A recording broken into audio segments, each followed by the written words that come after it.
అస్మద్గురుభ్యో నమః.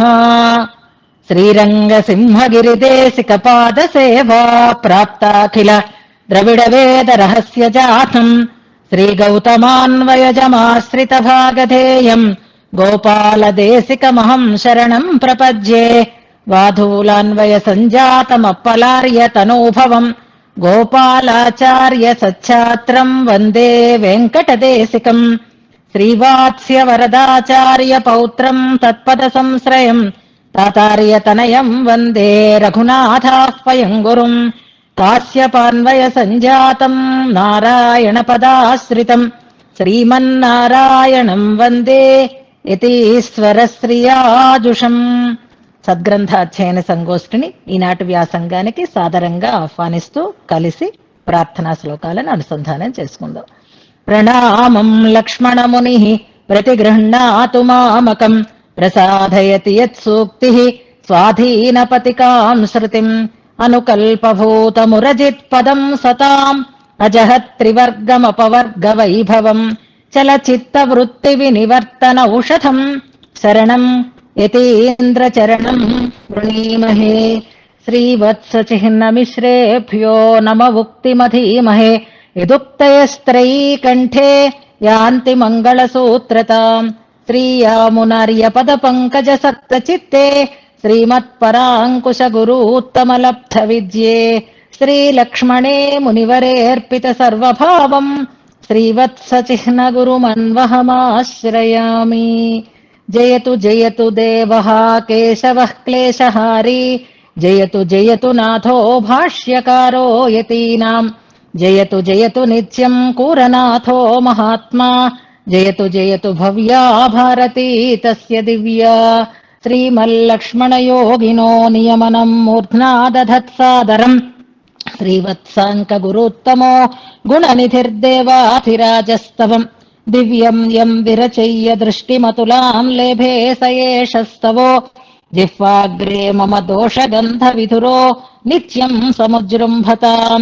హతావజ్యా హృద్యా గుణగణ సమృద్ధా సుమధురా గభీరా సౌహార్దం మనసి విదధానా విజయతే. యదీయా శ్రీ సూక్తి సకలు భగవాన్ భద్రచరితో గురు శ్రీవత్సాంకో నివసతు మదీయే హృది సదా. ఈరోజు ఏకాదశి పర్వదినం, పవిత్రమైనటువంటి దినం, వ్రత దినం. ఈరోజు గోష్ఠికి స్వాగత వచనాలని తెలియచేస్తూ నిన్నటి పాఠ్యాంశాన్ని చక్కగా మననం చేసి మన ముందు ఉంచడానికి ప్రయత్నం చేసినటువంటి వసంతలక్ష్మి మనసారా అభినందిస్తున్నాను. ఆమె మననం చేస్తున్నట్టుగా లేదు, నా ఆడియో పెట్టుకుని వింటున్నట్టుగా ఉంది. అదే తీరులో, అదే మాటల్ని, అదే ధోరణిలో స్పష్టంగా మళ్ళీ అనుసంధానం చేస్తూ ఆ విషయాన్ని వివరించేటటువంటి ప్రయత్నం చేశారు. అభినందనీయం. స్పష్టత ఉంది, ఉచ్చారణ బాగుంది, గ్రహణ శక్తి ఉంది. చక్కగా శ్లోకాన్ని కూడా నిర్దిష్టంగా అనుసంధానం చేశారు. దానికి అభినందనలు. ప్రయత్నం చేయడానికి చాలా శ్రద్ధగా చేశారు, ఎక్కడా దోషం లేకుండా చేశారు. ఆ ధోరణి చూసిన తర్వాత రెండో శ్లోకానికి కూడా అవకాశం ఇస్తే మరొక 5 నిమిషాల కంటే ఎక్కువే అయ్యేటట్లుగా నాకు ఖచ్చితంగా అంచనాకి వచ్చింది.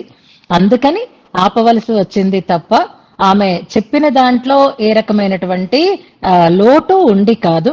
ఆమె ప్రయత్నాన్ని మనసారా అభినందిస్తున్నాను. చక్కగా ప్రయత్నం చేయండి తల్లి. చాలా అందంగా మళ్ళీ మంచి మాటలని అనగలిగేటటువంటి సమర్థత మీకు భగవంతుడు ఇచ్చాడు. దాన్ని మీరు సద్వినియోగం చేసుకోండి. చక్కగా గ్రంథాలను అధ్యయనం చేస్తూ ఇలా మంచిగా మననం చేస్తూ ఆ మాటలను మళ్ళీ అనేటటువంటి ఆ సామర్థ్యాన్ని మరింతగా పెంచుకోవాలి అని, అలాంటి సామర్థ్యం, అలాంటి సదవకాశం, ఆచార్య అనుగ్రహం, భగవద్ అనుగ్రహంతో ఆమెకి పరిపూర్ణంగా కలగాలి అని ప్రార్థన చేసుకుందాం. ఇవాళ మనకి ఏకాదశి నాడు మనం ఇంతవరకు అయినటువంటి శ్లోకానుసంధానం కూడా చేసుకుంటున్నాం. అందుకని కూడా ఇవాళ ఎక్కువ సమయం పడుతుంది. మీరే కాదు, నేను కూడా ఇవాళ ఒకటే శ్లోకం చెప్తాను. అందుకని మీరు నేను సమానమే. అంచేత మీకు ఏదో తక్కువైంది అని అనుకోకండి. ఇవాళ నేను కూడా ఒక శ్లోకమే చెప్తూ శ్లోకాలన్నీ అనుసంధానం చేసుకోవాలి అని ఒక ప్లాన్ చేసుకుని ఉన్నాను. అయినా ఇవాళ ఏకాదశి కాబట్టి మీకు ఆ ఫలితం పరిపూర్ణంగా దక్కాలి, దానికి మేము అవరోధం కాకూడదు అనే ఉద్దేశ్యంతో. ఒకటి మనం గుర్తుపెట్టుకోవాల్సింది, అందరికీ సమయాన్ని మనం సద్వినియోగం అయ్యేటట్లుగా చూసుకోవాలి. అంటే సమయపాలనం చేసుకోవాలి. మన వల్ల మనకి అధ్యయనానికి కానీ మిగిలిన వారికి కానీ ఏ రకమైనటువంటి ఇబ్బంది కలగకుండా ఉండాలి అనేది మొదటి భావన మన మనసులో పెట్టుకోవాలి. అంతేకాదు, మనం చెప్పేటప్పుడు కొన్నింటిని మనం ఇంకొంచెం సంగ్రహించుకొని రెండింటిని చెప్పేటటువంటి ప్రయత్నం చేయాలి. అయినా ఇవాళ మీ ప్రయత్నం బాగుంది కనుక నేను వింటాను. రెండవ శ్లోకాన్ని కూడా మీరు చివరిలో మీరు దాన్ని కూడా ఇవాళే అనుసంధానం చేద్దురు గాని, రేపటి దాకా అవసరం లేదు. కాకపోతే చివరిలో అంటే చాయిస్ వాళ్ళకు ఉంటుంది కాబట్టి మిగిలిన వాళ్ళకి ఇబ్బంది ఉండదు. నేనైతే తప్పకుండా ఉండి మీరు చేసినటువంటి ఈ ప్రయత్నాన్ని, మీ తాలూకు ఈ శ్రద్ధని నేను మరొకసారి మనసారా అభినందిస్తాను. అయితే ఈసారి వసంతలక్ష్మి గారికి ఇలా చేస్తున్నాను కదా అని రోజు ఇలా చేస్తానని అనుకోకండి. రోజు అందరూ సమయాన్ని పాటించవలసినదే. ఆమె ఇవాళ ఏకాదశి నాడు ఆమె మధ్యలో ఆపేననే అసంతృప్తి నాకుండకుండా ఉండడం కోసం ఈ అవకాశాన్ని ఇస్తున్నాను. చివరిలో మీరు ఆ రెండవ శ్లోకాన్ని కూడా అనుసంధానం చేద్దురు గాని. ఇక ఈనాటి పాఠ్యాంశాన్ని మనం ప్రారంభం చేసుకుందాం. అయితే ఇవాళ మనం 61 శ్లోకాలని అనుసంధానం చేయాలి. ఆ అనుసంధానం చేసిన తర్వాత కాలక్షేపాన్ని ప్రారంభం చేసుకోవడం కంటే ముందుగా మనం అర్థానుసంధానం చేసేసుకుందాం. మొదటి శ్లోకము 61వ శ్లోకము అనుసంధానం చేసుకుని కొత్త శ్లోకాన్ని అర్థంతో మనం అనుసంధానం చేసేసుకుందాం. అది అయిన తర్వాత మనం పూర్తిగా 1 నుంచి 62 శ్లోకాల వరకు కలిసి హాయిగా మనం అనుసంధానం చేసుకుందాం. ఏకాదశిని మనం సద్వినియోగం చేసుకుందాం. అప్పుడైతే మనకి ఏ రకమైనటువంటి టెన్షను ఉండదు. మనసారా నామానుసంధానం, స్తోత్రానుసంధానం ప్రశాంతంగా మనం చేసుకోవడానికి అవకాశం ఉంటుంది. అలాగే వీడియోలో కూడా మనకి ఈ శ్లోకానుసంధానానికి అంతటికీ ఉండవలసిన టైం కూడా మనం అక్కర్లేదు. పాఠ్యాంశాన్ని మాత్రం మనం వీడియోలో పెట్టుకునేటటువంటి అవకాశం కూడా ఉంటుంది కనుక శ్లోకానుసంధానం ఉంటుంది. ప్రమాణ తిరట్టులో చెప్పుకోవలసినటువంటి పాసురాలు, శ్లోకాలు కూడా ఉంటాయి. ఇవాళ దేవరాజాష్టకం కూడా చేస్తాం. అయితే ఈ శ్లోకానుసంధానం మనం కాలక్షేపం వ్యాసంగం అయిన తర్వాత చేసుకుంటాం. ఇప్పుడు మనం మొదటి శ్లోకము 61వ శ్లోకము చదువుకుంటూ కొత్త పాఠ్యాంశాన్ని ఇవాళ మనం ముందుగా ప్రారంభం చేసుకుంటున్నాం. శ్రీవత్సాంకం నమస్యామి భక్త్యా గురు శిఖామణిం యస్య రత్నాయతే పంచస్తవీ స్తోత్ర సరేత్ఫుత స్వస్తి హస్తి గిరిమస్తశేఖరః సంతనోతు మయి సంతతం హరి నిస్సమాభ్యధికమభ్యధత్తయం దేవం ఔపనిషదీ సరస్వతి. 61వ శ్లోకంలో కొన్ని రకాలైనటువంటి తేడాలు ఉన్నాయి అని నిన్నను శ్రీపతి స్తుతిమాలలో ఉండేటటువంటి వాటిని గురించి ప్రస్తావన చేసుకున్నారు. దశగుణ అనే ఉండాలి. నేను ఆడియోలో దశగుణం అని చదివి ఉంటాను, కానీ మళ్ళీ చేస్తాను కాబట్టి 61 కూడా చదువుతూ అందులో చెప్తాను, అది గమనించుకోండి.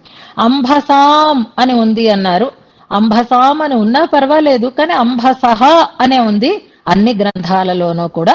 అంచేత ఆ రెండింటిని అలాగే మనం అనుసంధానం చేసుకుంటే ఇంకా స్పష్టంగా ఉంటుంది అని సూచిస్తూ ఇప్పుడు నాతో కలిపి మీరు అలాగే అనుసంధానం చేద్దురు గాని.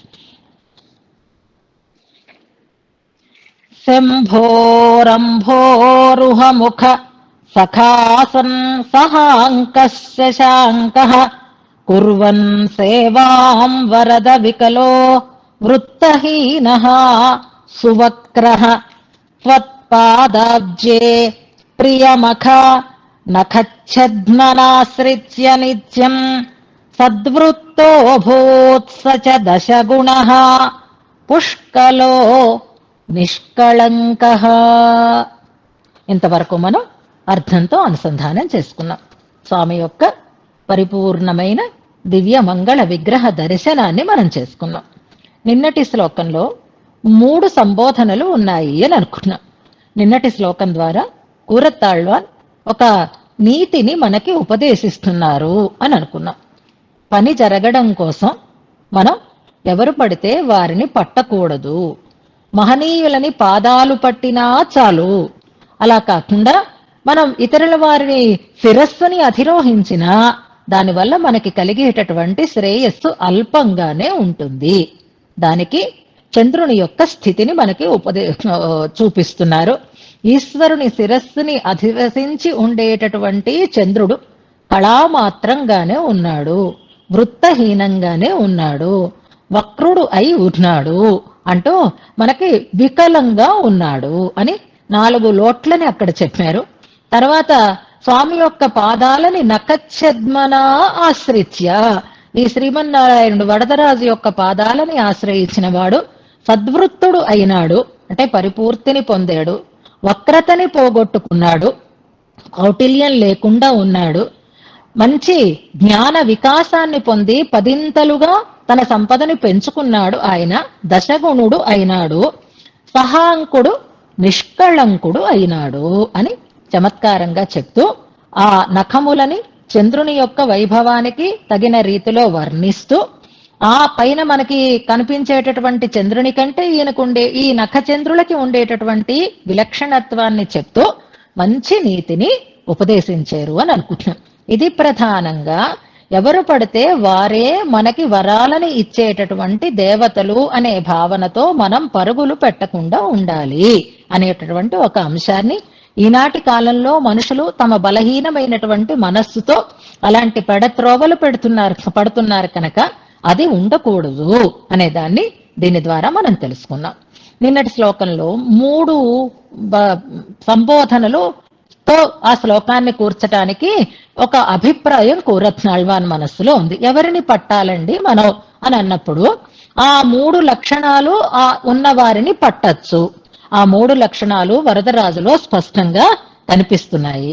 ఒకటి ఏది అంటే అంభోరుహ ముఖ అని ఒక సంబోధన ఉంది. పద్మము వంటి ముఖము కలిగినవాడు అంటే అద్భుతమైనటువంటి రూప వైభవము కలిగినటువంటి వాడు. దేవతలని ఆశ్రయించడం, పనిని జరిగించుకోవడం, ఫలితాన్ని పొందడం అని అంటే ఆ ఆశ్రయించటానికి వీలైనటువంటి ఒక ఆకర్షణ ఉండాలి, ఒక ప్రశాంతమైనటువంటి రూపం ఆ వ్యక్తులలో కనపడాలి. అందుకే అంభోరుహ ముఖ అనడంలో మనకి చిరునవ్వుతో పలకరిస్తూ ఉండేటటువంటి అందమైన రమణీయమైన మళ్ళీ మళ్ళీ చూడాలనిపించేటటువంటి సౌందర్యం కలిగినటువంటి విగ్రహ వైభవాన్ని మనకి చెప్తున్నారు. రెండవదేది అంటే చూడ్డానికి బాగుంటే సరిపోతుందా అండి? అందంగా ఉంటేనే దేవతల్ని పడతామా? అందంగా లేకపోతే పట్టమా? వాళ్ళలో ఉండేటటువంటి వైభవాన్ని బట్టి అని అంటే కాదు. వాళ్ళలో మరొక రకమైనటువంటి శక్తి ఉండాలి. ఏమిటా శక్తి అంటే ఏ పని చేసినా ఆ పని చేత ఆరాధింపబడేటటువంటి యోగ్యతని కలిగి ఉండడం. ప్రియమఖ అన్నారు అంటే యజ్ఞములంటే ఇష్టమైన వాడు అని. భగవంతుణ్ణి దేవతలని ఆరాధించడమే దేవ పూజ, అదే యజ్ఞం అని చెప్పబడుతుంది. సర్వ కర్మ సమారాధ్యత అంటారు. అంటే ఏ దేనితోనైనా సరే ఆరాధింపబడేటటువంటి వైభవాన్ని కలిగి ఉండడం అని అంటారు. మనకి ప్రేమ ఉండవచ్చు, కానీ ఆ ప్రేమని బట్టి మనం చేసేటటువంటి క్రియలు కొన్ని వారికి అర్హమైనవిగా ఉండాలి, కొన్ని వారికి అర్హం కానివిగా కూడా ఉంటాయి. మనకు పిల్లలంటే ప్రేమ ఉంది కదా అని వాళ్ళ కాళ్ళకి మొక్కం కదా, వాళ్ళని మనం గారాబం చేస్తాం. అలాగే దేవతలని ఆరాధించేటప్పుడు ఆ యజ్ఞయాగాది కర్మలు ఎవరి విషయంలో చేస్తే అది యోగ్యంగా ఉంటుంది అనడానికి తగిన యోగ్యత అర్హత కలిగిన వాడు కావాలి, శక్తిమంతుడు కావాలి. కనుకే సర్వ కర్మ సమారాధ్యుడు, సర్వే వేదాహ యత్పదమామనంతి అన్నట్లుగా ఆయన అన్ని యజ్ఞముల చేత ఆయనే ఆరాధింపబడేవాడు అవుతాడు. కాబట్టి ఆయనే పరాత్పరుడు అని ఆ వైభవాన్ని తెలియజేశారు. 2 ఉన్నాయి. చూడ్డానికి చాలా మంచిగా ఉంటాడు, అందంగా, అన్ని ఆ రకములైన ఆరాధనలని స్వీకరించడానికి తగినటువంటి వైభవం కలిగి ఉంటాడు, యోగ్యతని కలిగి ఉంటాడు. కానీ మనం అడిగింది ఇస్తాడా ఆయన అని సందేహం కలిగితే వరద, ఇది కామన్ గా వస్తున్నది. అడిగినది ఇచ్చేటటువంటి ప్రేమ కలిగినటువంటి వాడు. అంటే ఇప్పుడు మనం ఎవరిని ఆరాధించాలన్నమాట అంటే ప్రశాంతత, సాత్వికత కలిగిన వారు, యోగ్యత కలిగిన వారు, ప్రేమ కలిగినటువంటి వారు. ఈ 3 లక్షణాలు 3 రకములైనటువంటి ఈ సంబోధనల ద్వారా మనకి తెలియచేస్తున్నారు అని అనుకుంటూ ఆ స్వామి యొక్క దివ్యమైనటువంటి సౌందర్య వైభవాన్ని మనం వెనుకటి దాకా 61వ శ్లోకం దాకా అనుసంధానం చేసుకున్నాం. ఆ స్వామికి భక్త వాత్సల్యం చాలా అధికంగా ఉంటుంది. అందుకే ఆ వాత్సల్యానికి నిదర్శనంగానే ఆయన అన్నీ విడిచిపెట్టి మన దగ్గరికి వచ్చి ఉంటాడు, మన హృదయ కమలాలలో ఉంటాడు. అందరూ ఉండాలి కదా అని ఉంటాడు, భక్తుల హృదయ కమలంలో అయితే చాలా ఇష్టంగా ఉంటాడు అని కదా మనం భక్తానాం యద్వపుష్ అని చెప్పుకున్నాం. ఇవాళ ఏకాదశి నాడు ఏం చేయమని చెప్తుంది మనకి పెద్దలు కానీ లేదా శాస్త్రం కానీ నియమం కానీ ఏమని చెప్తున్నారు అని అంటే, సాత్వికమైనటువంటి రీతిలో ఆహారం కానీ విహారం కానీ ఉండాలి. అది కాకుండా ఆ రోజంతా భగవద్గుణ అనుభవం చేస్తూ గడపాలి. ఆ రోజు ఏది చేసినా విశేషమైనటువంటి రెట్టింపు ఫలితాన్ని ఇచ్చేది అవుతుంది. అందుకని చెడు చేయకుండా జాగ్రత్తగా ఉండాలి, ఎందుకంటే రెట్టింపు ఫలితం వస్తుంది. కాబట్టి మంచి చేయాలి, చేస్తే మనం అసలే అల్పశక్తిమంతులం కనుక మనం చేసిన మంచికి రెట్టింపు ఫలితం వస్తుంది. కనుక ఆ రోజు చెడ్డు పనులకి దూరంగా ఉండండి, మంచి పనులకి దగ్గరగా ఉండండి అన్నారు. మంచికి దగ్గరగా ఉండడమే ఉపవాసం అని అంటారు. ఏకాదశి నాడు ఏకాహాలు అవి చేసి చక్కగా మంచిగా గడిపేటటువంటి రోజులు ఉన్నాయి. వాళ్ళ శారీరకమైనటువంటి శక్తి లోపంతో ఉపవాసం చెయ్యకపోయినా, ఆహారం సక్రమంగా మామూలుగానే తీసుకున్నా ఆ రోజు తప్పకుండా గుణానుభవం అయితే చేసుకోవాలి, భగవన్ నామానుసంధానం అయితే తప్పకుండా చేసుకోవాలి. ఎంత ఎక్కువ సమయం అయితే అంత ఎక్కువ సమయం భగవద్గుణానుభవాన్ని, భగవన్ నామానుసంధానాన్ని చేసుకోవాలి. ఇప్పుడు పరమాత్మ 5 చోట్ల ఉంటాడు అని అనుకుంటున్నాం. 5 పర వ్యూహ విభవ అంతర్యామి అర్చామూర్తులు అని అనుకున్నాం. నేను ఒక పాసురం నేను ఇంకా వెతకలేదు అని అన్నాను. కల్లుం కనై కడలుం అనేటటువంటి పాసురం అక్కడెక్కడా ఉండకుండా వచ్చి నా మనస్సులోనే ఉన్నాడు ఆయన అనేటటువంటి ఒక మాటని నేను పాసురాన్ని మనం అనుకున్నాం. అది పెరియ తిరువందాది అనేటటువంటి దివ్య ప్రబంధంలో 68వ పాసురం చివర్లో మనం అనుసంధానం చేసుకుందాం. ఎందుకు ఆ ప్రసక్తి చెప్తున్నాను అని అంటే, భగవంతుడు ఉండేటటువంటి ఇతరమైనటువంటి రూపాలని చెప్తూ వాటన్నింటినీ వదిలి నా మనస్సులోనే ఆయన ఉన్నాడు అని అంటున్నారు. అక్కడ భగవంతునికి నామ సంకీర్తనం చేయడం, భగవంతునికి మంగళాశాసనం చేయటం. మంగళాశాసనం అంటే భగవన్ నామాన్ని పాడుతూ నువ్వు హాయిగా ఉండాలి అని కోరుకోవడం కదా. ఇప్పుడు జీవుడు భగవంతుడి మాటలకి ఎలా సమాధానం చెప్తున్నాడు?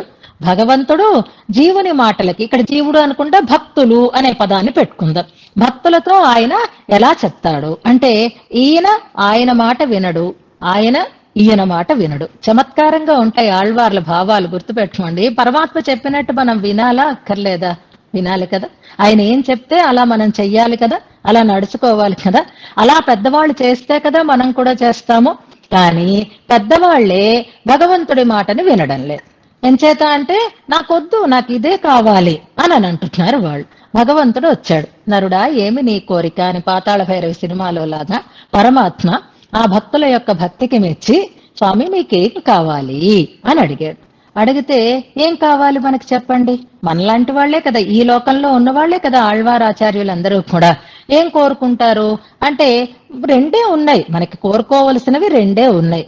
ఒకటి ఈ లోకంలో ఉండేటటువంటి ఆనందం, సుఖము, సౌఖ్యము, లేదా ఈ బంధం నుంచి విముక్తి కలిగి పై లోకంలో మనం పొందేటటువంటి ఆనందము. ఇవే కదా.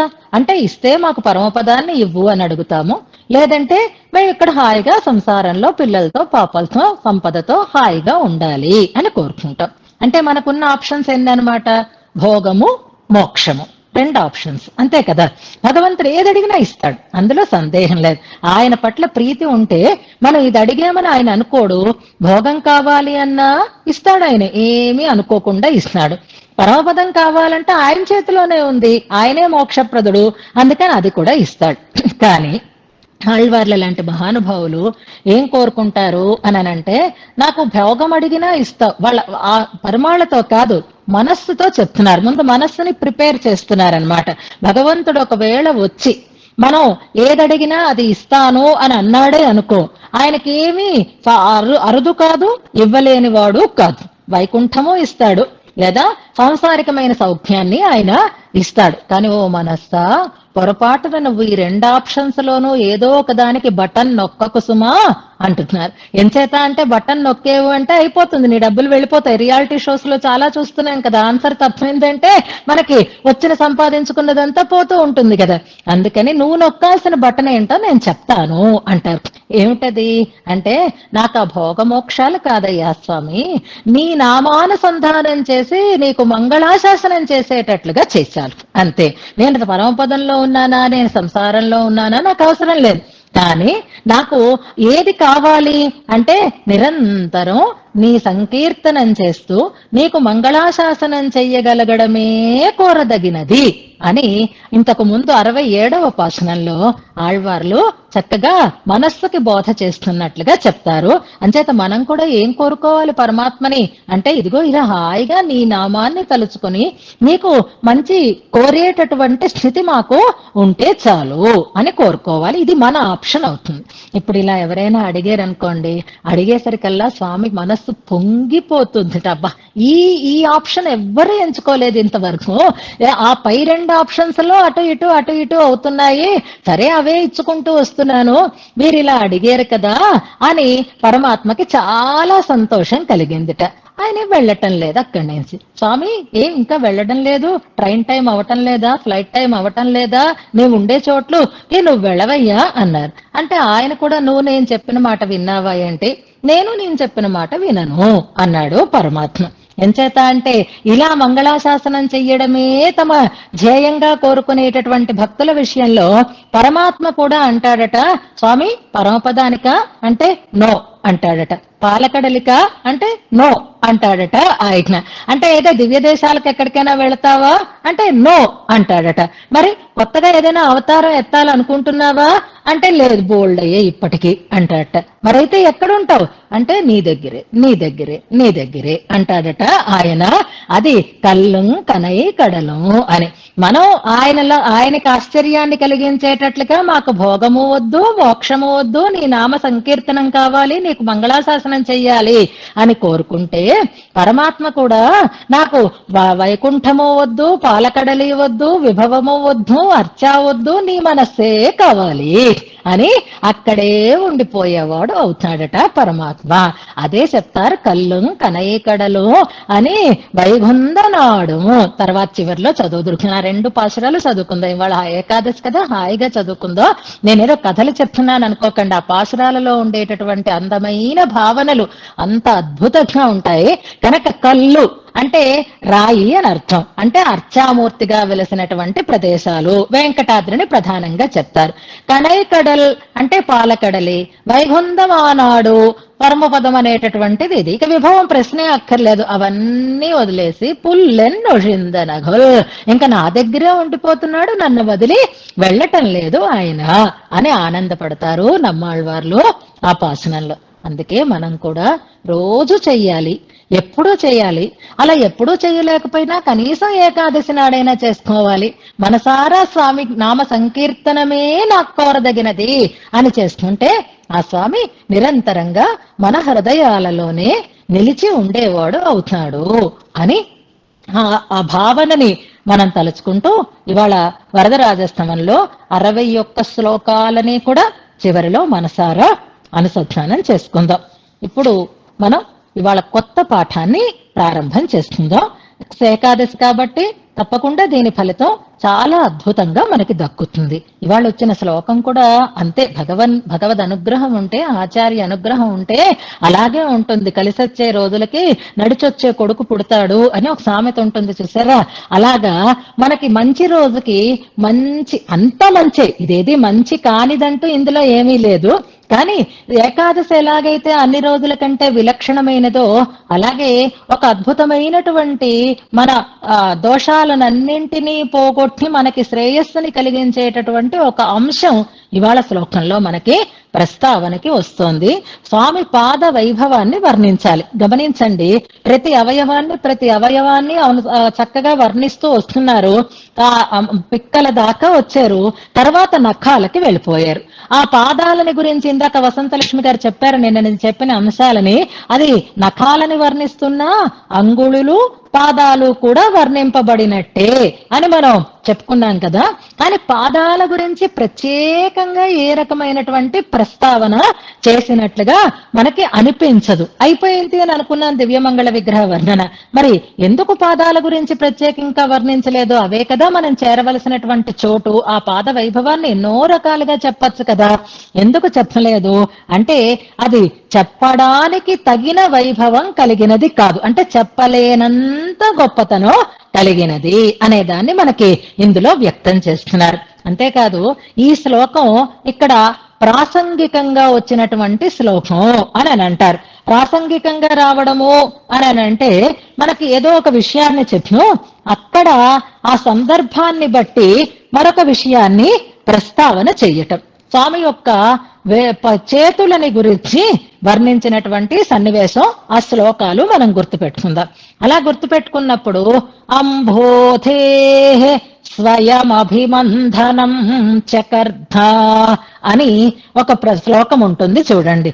అక్కడ సముద్ర మథన వృత్తాంతాన్ని మనకి తెలియచేశారు. అంటే అక్కడ అవసరం లేదు, అయినా ఆ చేతుల యొక్క గొప్పతనాన్ని చెప్తూ ప్రాసంగికంగా కొన్ని అంశాలని ఆ శ్లోకంలో ఎలా ప్రస్తావన చేశారో అలాగే 45వ శ్లోకం. Very good.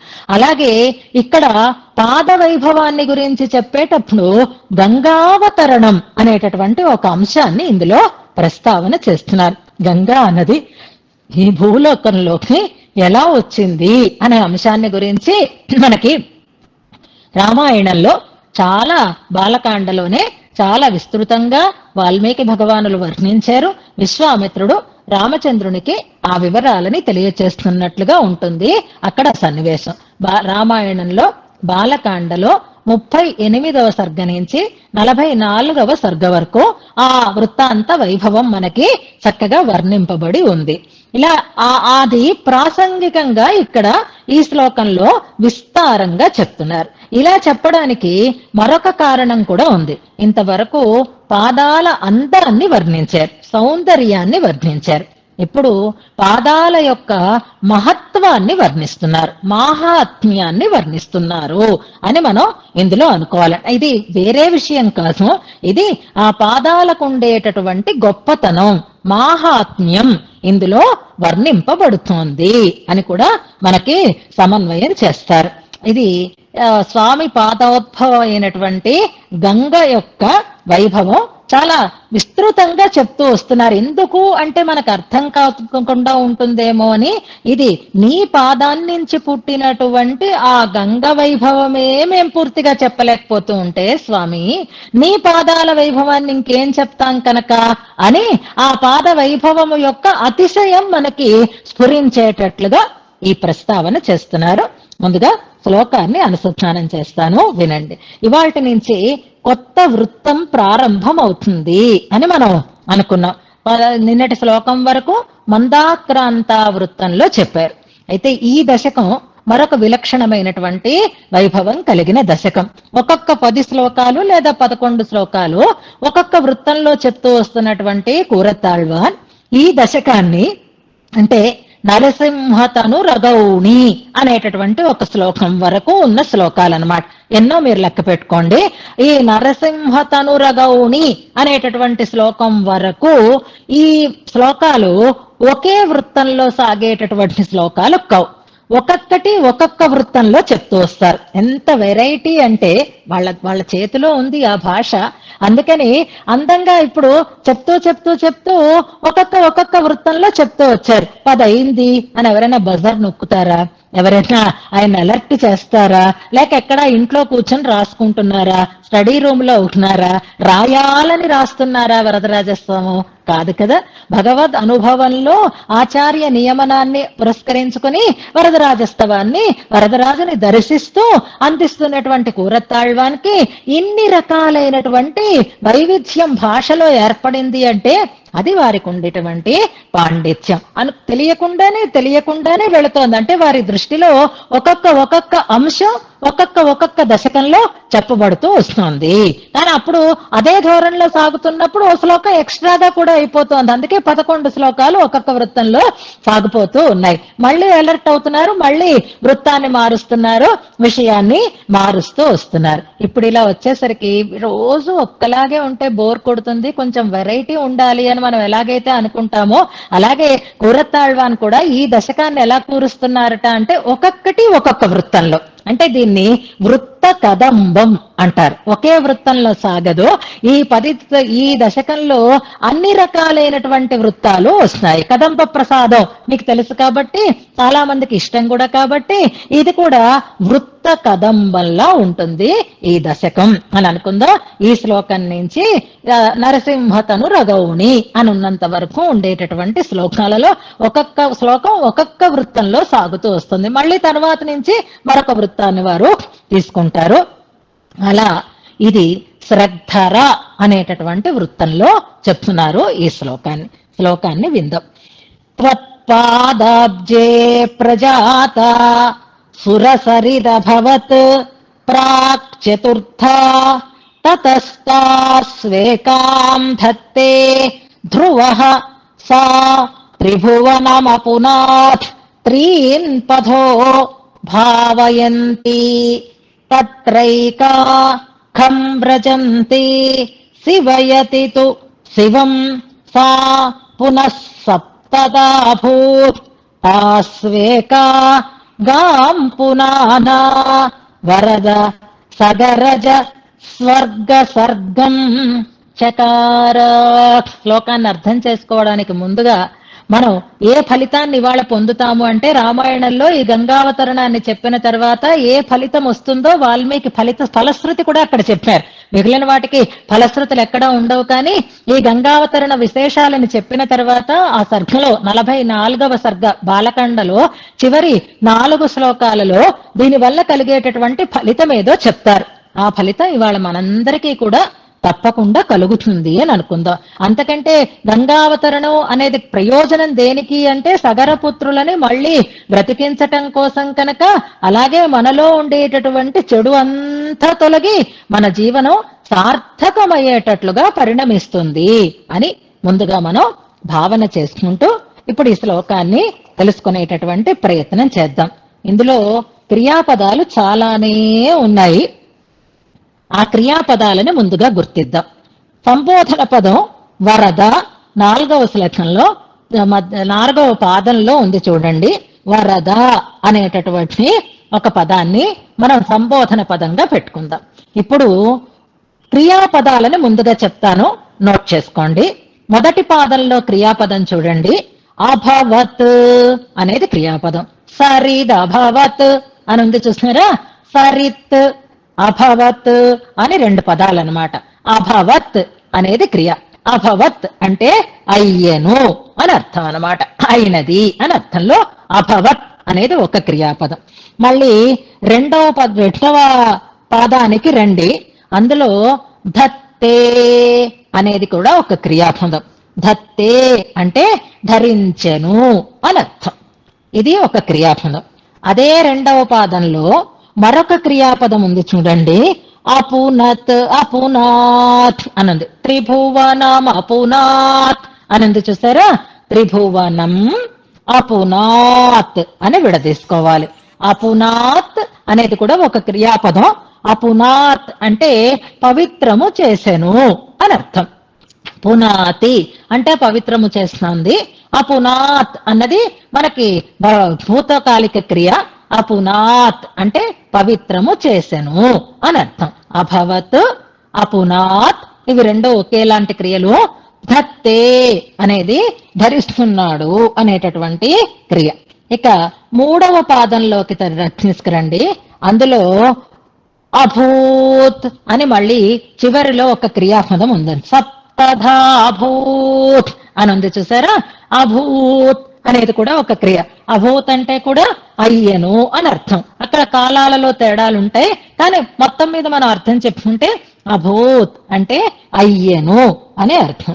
తర్వాత 4వ పాదానికి రండి. అక్కడ చకార అనేది ఒక క్రియాపదం. చకార అంటే చేశాను అని అర్థం. ఎన్ని క్రియాపదాలు ఉన్నాయో చూడండి. శ్లోకంలో 4 పాదాలుంటే 4 క్రియలే కాకుండా ఇంకా ఎక్కువ క్రియలు మనకి ఇందులో ఉన్నాయి. ఇక మరి అవాంతర క్రియలుగా మనం చెప్పుకోవడానికి పునానా అని మరొక పదం ఉంది చూడండి. పునానా అంటే పవిత్రము చేస్తూ అని అర్థం.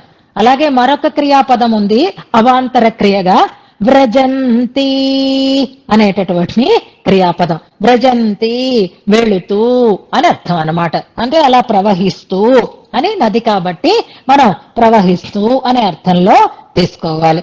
ఇక భావయంతి అని మరొక అవాంతర క్రియ ఉంది చూడండి. మొత్తం క్రియాపదాలతో కూడి ఉంది ఈ శ్లోకం. ఎంచేత అంటే గంగావతరణ వర్ణన కాబట్టి ఎక్కడెక్కడ ఆగింది, ఎలా ఎలా మారింది, ఎలా ఎలా చేరింది, ఇవన్నీ చెప్పాలి అంటే ఇన్ని రకాలైనటువంటి క్రియాపదాలు కావాలి.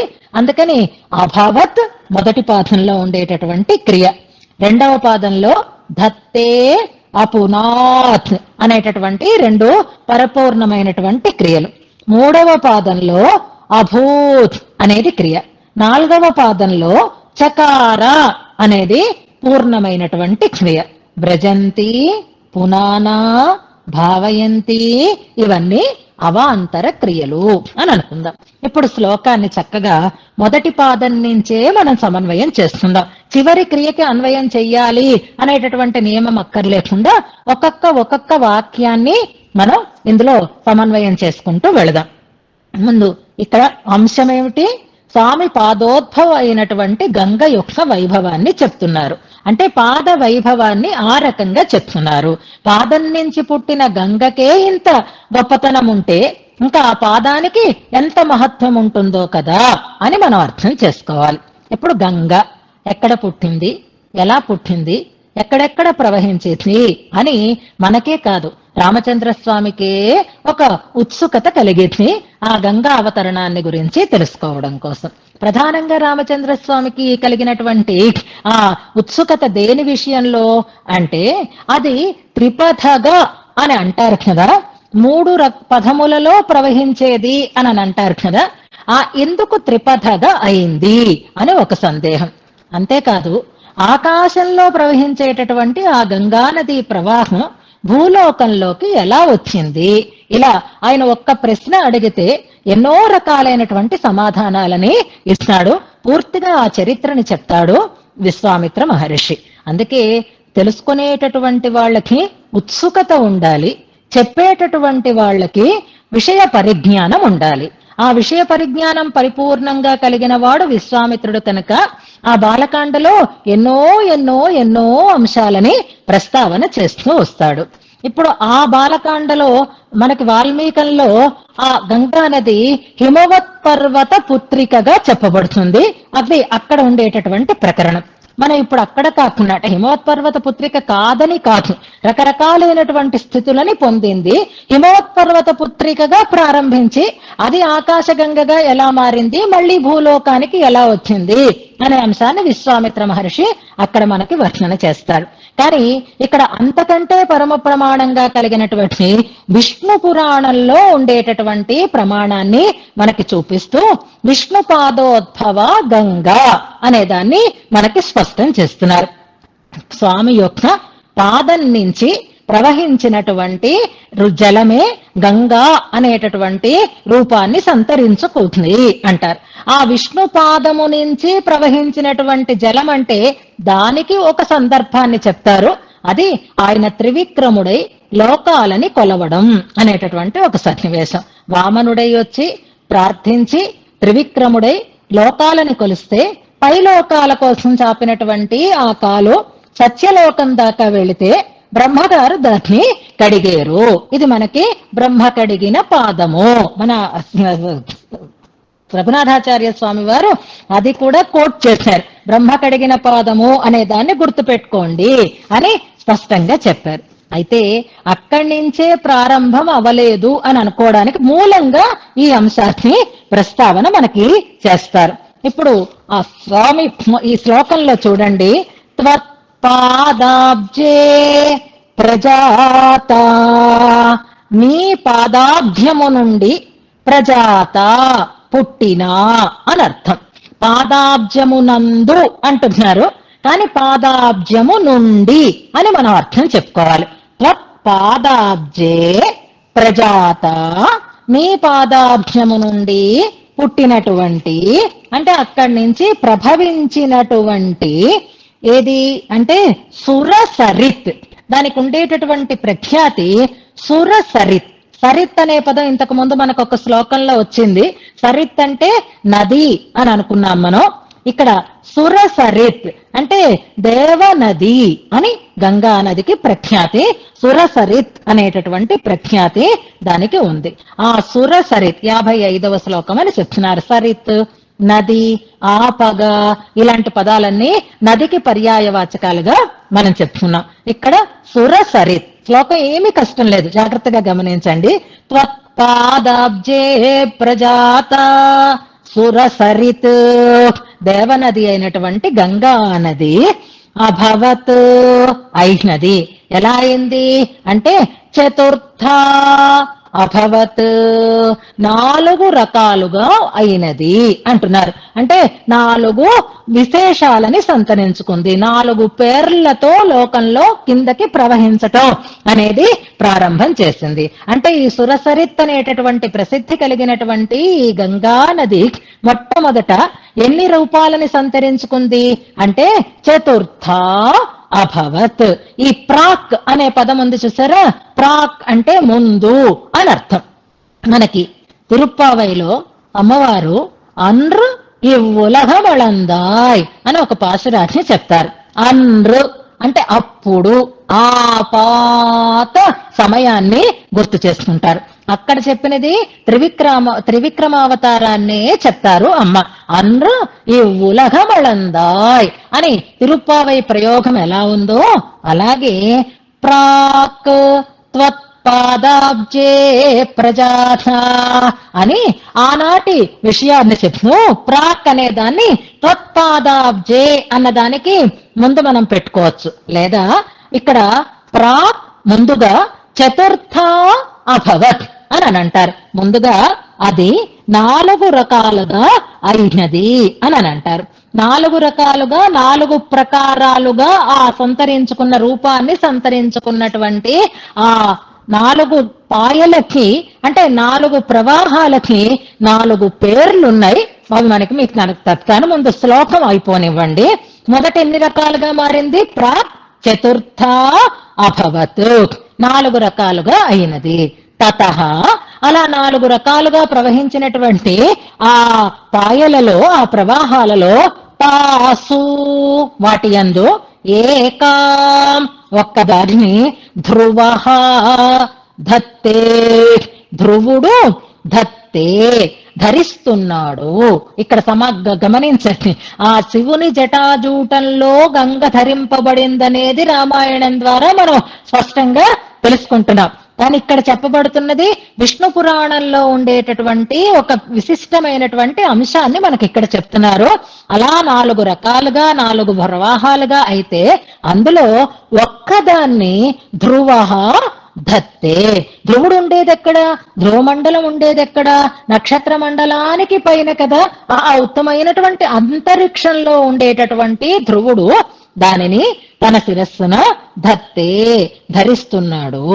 ఇప్పుడు ధ్రువుని యొక్క శిరస్సుని ధరింపబడినటువంటి ఆ ప్రవాహము సా, అదే ప్రవాహం అంటే మొదట స్వామి పాదం నుంచి పుట్టినటువంటిది 4 పాయలుగా మారింది. అందులో ఒకదాన్ని ధ్రువుడు శిరస్సున ధరిస్తున్నాడు. ఆర్డర్ గమనించండి. అప్పుడు ఆ ధ్రువ శిరస్సున ధరింపబడినటువంటి ఆ ప్రవాహము సా త్రిభువనం అపునాత్, 3 లోకాలని అపునాత్ పవిత్రము చేసింది. 3 లోకాలని ఒక్కటే ప్రవాహం ఎలా పవిత్రం చేసింది అంటే త్రీన్ పథో భావయంతి, 3 పథములుగా ప్రవహించి అంటున్నారు. 3 పథములలో 3 మార్గములలో ప్రవహించి అది 3 లోకాలని పవిత్రం చేసింది అంటున్నారు. ఈ 3 లోకాలు స్వర్గము, అంతరిక్షము, పాతాళము అని చెప్తారు.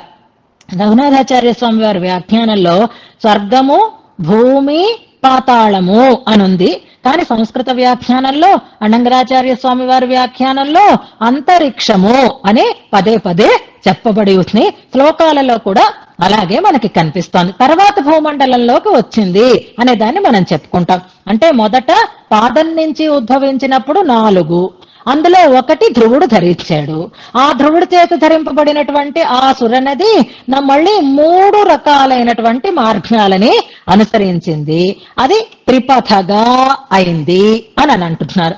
ఇప్పుడు అలా 3 లోకాల 3 పాయలుగా ఉండేటటువంటి ఆ దీంట్లో 1 తత్ర ఏకా అంటే స్వర్గ, అంతరిక్ష, పాతాళాల వైపు ప్రవహించినందువల్ల త్రిపథగా అయింది అది.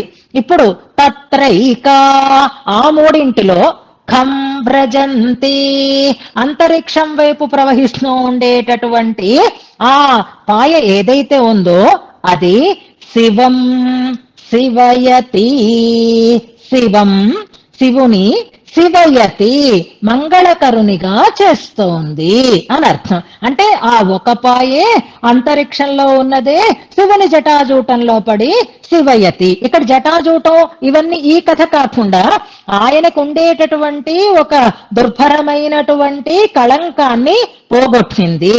ఇదే మనకి ఆళ్వందార్ స్తోత్రంలో వేదాపహార గురుపాతక దైత్యపీడాది ఆపద్విమోచన మహిష్ఠ ఫలప్రదానై అనేటటువంటి శ్లోకంలో కోన్య ప్రజా పశుపతి పరిపాతి కస్య పాదోదకేన సశివః శిరోధృతేన అనే శ్లోకాన్ని జ్ఞాపకం పెట్టుకుందాం. అంచేత ఆ స్వామి పాదము బ్రహ్మగారు కడగగా కిందకి జాలువారినటువంటి ఆ ఉదకమే శివుడు తన శిరస్సున ధరించడం వల్ల ఆయనకి గురుపాతకము తొలగినది, మంగళకరుడు అయినాడు అనే ఐతిహ్యాన్ని మనం ఇక్కడ జ్ఞాపకం చేసుకుంటూ అదే శివం శివయతి.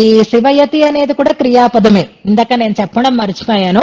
శివయతి అనేది కూడా క్రియాపదం. శివయతి అంటే అర్థం శివ అంటే మంగళకర అని అర్థం. శివయతి అంటే మంగళకరునిగా చేస్తోంది, దోషాన్ని తొలగించి మళ్ళీ ఆయనని పవిత్రునిగా చేసింది అని అర్థం. ఇప్పుడు ఆ శివుని ధరించినటువంటి ఆ పాయ ఏదైతే ఉందో పునః సప్తధా అభూత్. ఇప్పుడు ఆ శివుని శిరస్సున ధరింపబడినటువంటి ఆ ప్రవాహము ఎన్ని రకాలైనటువంటి పాయలుగా విడింది అనంటే సప్తధా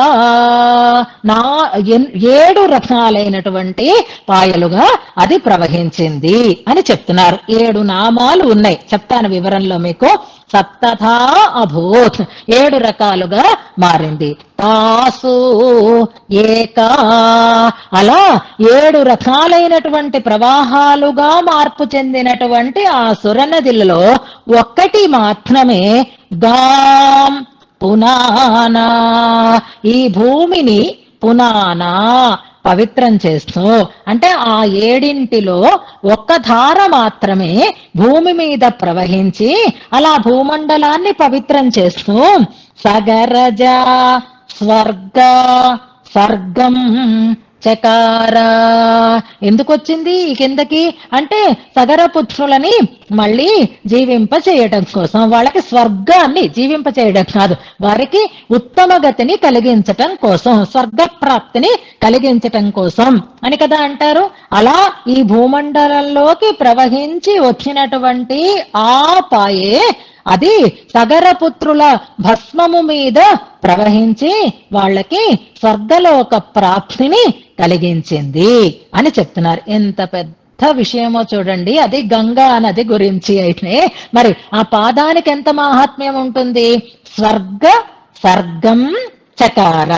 జాగ్రత్తగా గమనించండి. స్వర్గము సర్గము అని 2 పదాలు ఉన్నాయి అక్కడ, జాగ్రత్తగా ఉచ్చరించాలి. 2 ఒక్కలా ఉచ్చరిస్తే అర్థభేదం ఏర్పడుతుంది. స్వర్గం అంటే పైనుండేటటువంటి లోకాలలో ఒక లోకం, సర్గం అంటే సృష్టి అని అర్థం. శ్రీస్తవం చెప్పుకున్నప్పుడు ఈ సర్గం అనే పదాన్ని మనం వివరణ చేసుకున్నాం. సర్గము అంటే సృష్టి, ఒక వావొత్తు లేకుండా ఉంటే.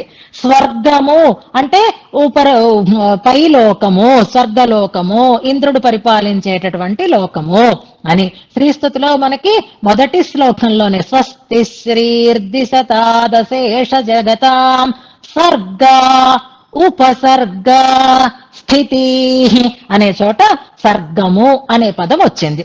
అంటే సృష్టి అని అర్థం. ఈ 7 పాయలుగా విడినటువంటి ఈ గంగా నదిలో ఒక పాయ ఈ కిందకి వచ్చి భూమండలంలోకి వచ్చి ఆ సగరపుత్రులకి స్వర్గాన్ని సృష్టించింది అని అర్థం. అంటే ఆ సగరపుత్రులు స్వర్గప్రాప్తిని కలిగి పొందేటట్లుగా స్వర్గప్రాప్తికి హేతువైనది అని అర్థం.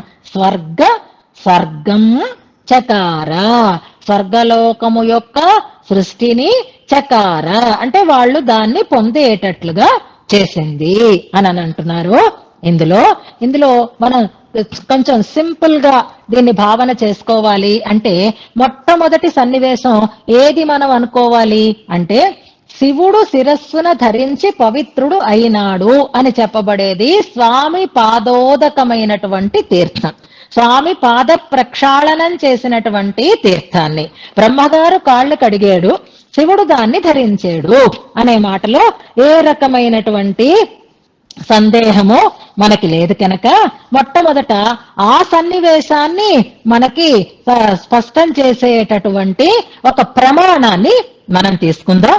అది మనకి విష్ణు పురాణ వచనం అంటారు. ఇవాళకి ఇది మాత్రం చెప్తాను, మనం ఇంకా శ్లోకాలు అనుసంధానం చేసుకోవాలి కనుక ఈలోగా మీరు కొంచెం రేపటికి మైండ్ ని ప్రిపేర్ చేసుకొని వద్దురు గాని 4, 3, 7 ఇది గుర్తుపెట్టుకోండి. ముందు నెంబర్లు గుర్తుపెట్టుకోండి. 4, 3, 7 అని గుర్తుపెట్టుకోండి. 4లో ఒక్కటే మన దాకా అందడానికి కారణమైంది, 3లో మళ్ళీ ఒకటే మన దాకా అందడానికి కారణమైంది, 7లో 7 మళ్ళీ భూమండలంలోకి వచ్చినది కూడా ఒకటే అనేదాన్ని మనం గ్రహించుకోవాలి. దానికి ఉండేటటువంటి స్టేజెస్ మనం తెలుసుకోవాలి. ఇక్కడ ప్రధానమైన అంశం ఏమిటి అనంటే ఆ పాదోదకమైనటువంటి ఆ పాదోదకం పవిత్ర జలము అదే గంగా, అది విష్ణు పాదోద్భవ అనడానికి విష్ణు పురాణ వచనాలని మనకి ప్రమాణంగా ఇస్తున్నారు సంస్కృత వ్యాఖ్యానంలో. ఇక్కడ ఒక మాట నేను చెప్పాలి. ఇలాంటి గ్రంథాలు, ఉద్గ్రంథాలు, అద్భుతమైనటువంటి గ్రంథాలు మనకి లభ్యమే కాదు, మనం వాటిని అనుసంధానం చేసుకోవడమే అరుదు. అలాంటి ఒక అద్భుతమైన అవకాశం కలిగినప్పుడు దాని పట్ల ఉండేటటువంటి శ్రద్ధతో అనుసంధానం చేస్తూ ఉండేటటువంటి గోష్ఠి ఒకటి ఉంది. మన సునీత గారు టెలిబ్రిడ్జ్ లో అంటే వాళ్ళు ప్రీ కాన్ఫరెన్స్ కాల్లో కరోనా కాలం నుంచి స్టార్ట్ అయిన నుంచి గ్రంథాధ్యయనం అనేటటువంటి ఒక వ్యాసంగాన్ని కొనసాగిస్తున్నారు. వాళ్ళ గోష్ఠి ఒకటి ఉంది. ఎంతమంది ఉన్నా వాళ్ళు సమయాన్ని సద్వినియోగం చేసుకుంటూ పుస్తకాలని చదువుకుంటున్నారు అంతే. అవి అర్థం చేసుకుంటూ కానీ వివరణ చేసుకుంటూ కాదు. అది అప్పుడే 4 సంవత్సరాల నుంచి ఎక్కడ ఆటంకం లేకుండా కొనసాగిస్తూ వస్తున్నారు. ఏదైనా ఒక విషయం అర్థం కాలేదనుకోండి, చదవడం మీద దృష్టి ఉండదు, కానీ అర్థమైందా లేదా అనేటటువంటి దాంతో సంబంధం లేకుండా చదువుకుందాము, సమయాన్ని సద్వినియోగం చేసుకుందాము అనే దృష్టితోటి ఆ గోష్ఠి ఇప్పటి వరకు కొనసాగుతుంది. నిన్న నాకు ఒక మెసేజ్ పెట్టారు సునీత, ఇవాళతో విష్ణు పురాణం పూర్తయిపోయిందమ్మా, విష్ణు పురాణం తెప్పించుకున్నారు. మనకి కందాడే రామానుజాచార్య స్వామి వారు వ్యాఖ్యానం చేశారు కదా ఈ మధ్య, తెలుగు వ్యాఖ్యానం. ఆ పుస్తకాలని ఎంత ఖరీదైనా కొనుక్కొని తెప్పించుకొని దాన్ని ఒక పర్యాయం పూర్తి చేసుకున్నారు. నిన్నటితో ఆ అనుసంధానం పూర్తయింది అని చెప్పు. అయితే మాకేం అర్థం కాలేదమ్మా, అయినా అంత మంచి గ్రంథం మళ్ళీ చదువుదాము అని నిర్ణయం చేస్తున్నాం. రేపు ఏకాదశి కదా, రేపటి నుంచి మళ్ళీ అనుసంధానం చేస్తున్నాము అన్నారు. అది నాకు చాలా ఆనందాన్ని కలిగించేసి శ్లోకాలన్నీ మళ్ళీ ఒకసారి అనుసంధానం చేస్తాం, అర్థాలన్నీ మళ్ళీ ఒకసారి అనుసంధానం చేస్తాము. నిజానికి ఏమీ అర్థం కావటం లేదు. మీరు చెప్తున్న వరదరాజస్తవం వింటూ ఉంటే అబ్బా విష్ణు పురాణం కూడా ఇలా చెప్తే ఎంత బాగుంటుందో కదా అని మాత్రం అనిపించింది. చదువుతూ ఉంటే ఆనందం కలిగింది, కానీ అర్థం మాత్రం మాకెవరికి అవ్వలేదు. కానీ అలా చెప్పుకుంటే ఎంత బాగుంటుందో అనే ప్రేమ కలిగింది ఆ గ్రంథం మీద. అందుకే విడవలేక మళ్ళీ మేము శ్లోకానుసంధానం రేపటి నుంచి ప్రారంభించుకుంటున్నాము, మంగళాశాసనం చెయ్యండి అని అన్నారు. ఇది ఒక అదృష్టం. ఇందులో అర్థం కాకుండా అయింది అవలేదు అని కాదు. నిజానికి ఆ గోష్ఠిని చూసి పొగిడేవాళ్ళు కానీ, ఆ గోష్ఠిని ఏదో అందలానికి ఎక్కించేవాళ్ళు కానీ ఎవరూ లేరు. వాళ్ళ మట్టుకు వాళ్ళు ఆ పనిని చేసుకున్నారు. ఒకప్పుడు చక్కగా సరస్వతి నిలయంలో ఉండేది, భగవన్నామ సంకీర్తనం ప్రతిధ్వనిస్తూ ఉండేది. వాళ్ళు చేరి అక్కడ భగవత్ కార్యాలని రామానుజ సేవని చేసుకునేటటువంటి ఒక స్థలం. కానీ తర్వాత నిర్వాహకుల నిర్లక్ష్యము, కాల వైభవమో ఏదైనా కానివ్వండి, అక్కడ ఆ రకమైనటువంటి విద్యా వ్యాసంగం పట్ల ఎవ్వరికీ శ్రద్ధ లేకుండానే పోయింది. ఆ స్థలం ఎలా అయిపోతోంది అంటే రాను రాను అది ఎలా ఉంది, ఒక ఫ్యాషన్ పెరేడ్ అంటారు. ఇప్పుడు అలాంటి గుడికి వెళుతున్నాం అనుకోండి, కోవిలికి వెళుతున్నాం అనుకోండి, ఎందుకు వెళుతున్నామో అని అంటే మనం ఇవాళ కొత్త చీర కట్టుకున్నాం కదా, ఇంట్లో ఉంటే ఎవరు చూస్తారు, గుడికి వెళితే నలుగురు వస్తారు కదా, మన ఫ్రెండ్స్ వస్తున్నారు కదా, వాళ్ళకి చూపించవచ్చు. మనం పెట్టుకున్నాం ఒక కొత్త నగ, ఆ కొత్త నగని ఎగ్జిబిట్ చేయాలంటే ఎక్కడ ఎగ్జిబిట్ చేయాలి అంటే అదిగో గుడికి వెళ్ళగా పదండి, అందరూ చూస్తారు. లేదా మనకి కిట్టని వాళ్ళు ఉన్నారు, వాళ్ళ మీద 4 చాడీలు చెప్పుకోవాలంటే ప్రదేశం ఏమిటి, నలుగురు కూడేటటువంటి ప్రదేశం ఏది, గుడే కూటమా మరొకట ఏదైనా. ఇవాళ గుడికి వెళ్ళిపోతున్నారు, కానీ ఎందుకు వెళ్ళిపోతున్నారు అంటే ఇదిగో ఎగ్జిబిట్ చేసుకోవడానికో లేదా అక్కర్లేని కబుర్లు చెప్పుకోవడానికి అన్నట్లుగా అయిపోతుంది.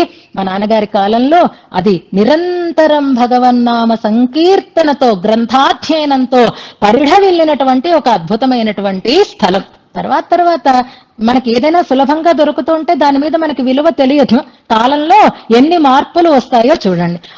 అలాంటి మార్పులు వచ్చినటువంటి సమయంలో కూడా వీళ్ళ శ్రద్ధ కలిగినటువంటి 15 మంది 20 మంది ఈ వ్యాసంగాన్ని ప్రారంభించి ఉన్న పుస్తకాలన్నీ అయిపోతే కొత్త పుస్తకాలు కొనుక్కుంటూ అందులో విష్ణు పురాణం లాంటి గ్రంథాన్ని కొనుక్కొని చదవాలనే ఆలోచన రావడమే అరుదైతే, దాన్ని మళ్లీ చదువుకోవాలనేటటువంటి శ్రద్ధని కలగడం ఇవాళ నుంచి ప్రారంభం చేయడం అభినందనీయం. మనసారా నేను మంగళాశాసనం చేస్తున్నాను. చదువుకోవడం అనేది చాలా అరుదైన విషయం.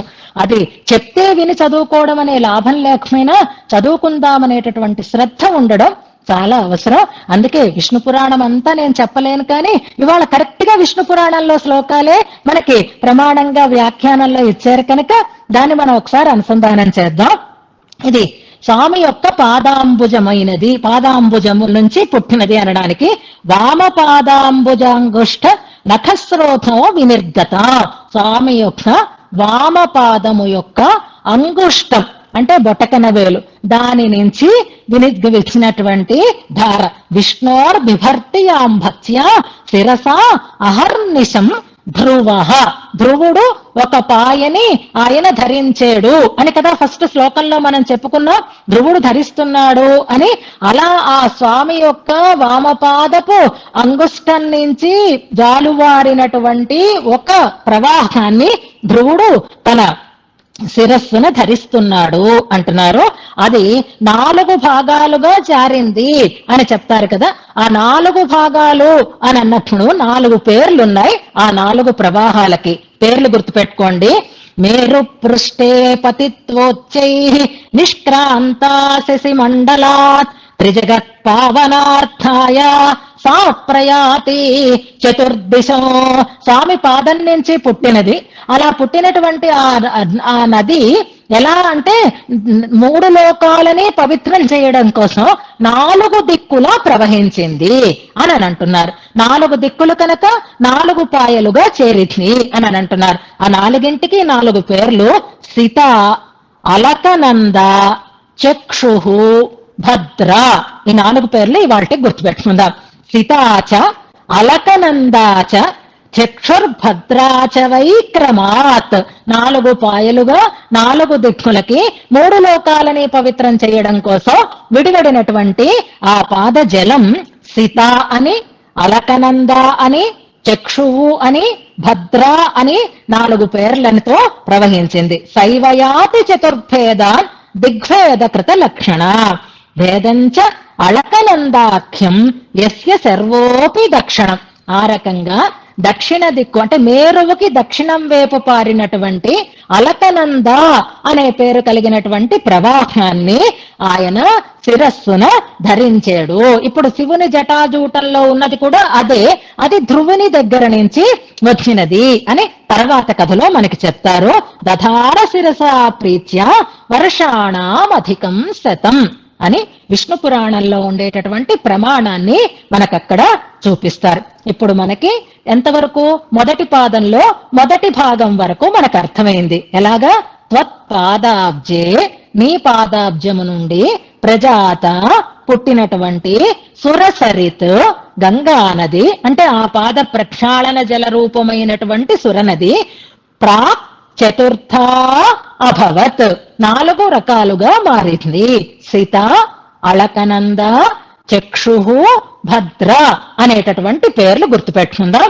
మొట్టమొదట ఆ నది రూపుదిద్దుకున్నటువంటి 4 భేదాలు. దాంట్లో అలకనంద అనేటటువంటి ఆ పాయని, మేరుకు దక్షిణం వైపు పారినటువంటి ఆ పాయని ధ్రువ శిరస ధత్తే, ధ్రువుడు శిరస దాన్ని ధరించాడు. అంటే అది అంతరిక్షంలో ప్రవహిస్తోంది అని దాని ప్రథమ దశని మనకి విష్ణు పురాణం ప్రమాణంగా కూరత్తాళ్వాన్ ఇక్కడ స్పష్టం చేస్తున్నారు. ఆ తర్వాత అది 3 రూపాలని సంతరించుకుంది అంటూ తర్వాత విషయాలను చెప్తారు. ఇప్పటికే మనకి 3 దాటిపోయింది కాబట్టి శ్లోకానుసంధానం కూడా ఉంది కాబట్టి ఈ శ్లోకార్థాన్ని ఇక్కడితో మనం నిలుపుకుందాం. ఆ తర్వాత అది 3 లోకాలకి వెళ్ళాలి అని అనుకుంది. అది స్వర్గలోకం, దేవతలు ప్రార్థించారు, స్వర్గలోకంలో ప్రవహించిన దాన్ని మందాకిని అని అంటారు. అంతరిక్షంలో ఉండేటటువంటి ఆ ధ్రువుడు చేత ధరింపబడినటువంటి ఆ పాయ ఏదైతే ఉందో అలకనంద, మనకి బదరీ దగ్గర ప్రవహించేటటువంటి నదిని అలకనంద అనే కదా అంటారు. గంగా ప్రవాహమే అది, చాలా వేగంగా ప్రవహించేటటువంటి నది. ఆ అంతరిక్షం నుంచి తీసుకురావడం కోసం ప్రయత్నం చేస్తే అందులో ఎన్నో రకాలైనటువంటి ఆటంకాలు అడ్డుకున్నాడు భగీరథుడు. చివరికి తీసుకుని వచ్చాడు. కిందకి జాలువారేటప్పుడు వేగాన్ని తట్టుకునేటటువంటి యోగ్యత ఉన్నవాడు ఎవరు అనంటే ఈశ్వరుణ్ణి గురించి తపస్సు చేస్తే ఆ ఈశ్వరుడు దానికి అంగీకరించాడు, గంగా ప్రవాహాన్ని శిరస్సును ధరించాడు అని చెప్తున్నారు. భోగవతి అంటారు, అది పాతాళంలో ప్రవహించేదాన్ని. మందాకిని అని అంటారు, దేవలోకంలో స్వర్గలోకంలో ప్రవహించేటటువంటి దాన్ని.